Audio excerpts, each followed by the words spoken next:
Hello বন্ধুরা, তো আবারও চলে এসেছি সকাল সকাল নতুন একটা ব্লগের সঙ্গে। তো তোমরা দেখতে থাকো।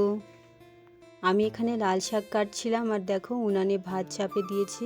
আর আমার ছেলেকে বলছিলাম যে ভিডিওটা একটু করে দে, আর এখানে ও আমাকে ভিডিও করে দিচ্ছিল আর মুড়ি খাচ্ছিল। তো দেখো ওকেও একটু দেখিয়ে দিলাম।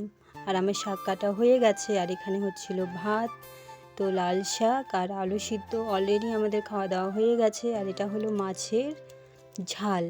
আর কথা বলতে বলতে আমার কথাও আটকে যাচ্ছে।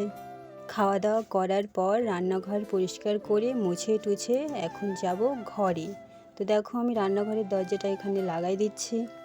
তো চলো আমিও যাব ঘরে আর তোমাদেরকেও সঙ্গে করে নিয়ে যাই। আমার ঘরটা কেমন দেখতে সেটা তোমরাও দেখতে পাবে। আর দেখো বৃষ্টি হয়েছিল বিকেলবেলা, তো কেমন হয়ে গেছে বাড়িঘরের অবস্থা। তো এটা হলো আমার ঘর আর ছেলে বসেছে পড়তে। তো এটা হলো আমার একটা খাট, যেখানে আমি আর আমার ছেলে থাকি। আর একটা শোকেস আছে, আলনা আছে।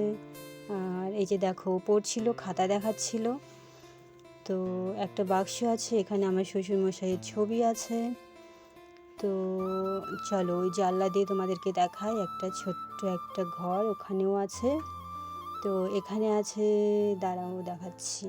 না না দাঁড়াতে হবে না, তোমরা বসেই থাকো। আর এই যে দেখো আমার এখানে আছে ছোট্ট একটা গোপাল আছে, মা লক্ষ্মী আছে, রাধেকৃষ্ণ আছে। তো তোমরাও সবাই প্রণাম করে দাও, আমিও প্রণাম করে নিয়েছি। তো এই ঘরটাতে আমার কিছু মালপত্র রাখা আছে। এইসব জিনিস তো আর ঘরে রাখা যায় না, তাই না বলো? কারণ আমরা জয়েন্ট ফ্যামিলিতে থাকি আর আমাদের একটা করেই ঘর। তো বন্ধুরা, ব্লগটা ভালো লেগেছে তো অবশ্যই বলবে আর সাবস্ক্রাইব করে দেবে। টাটা।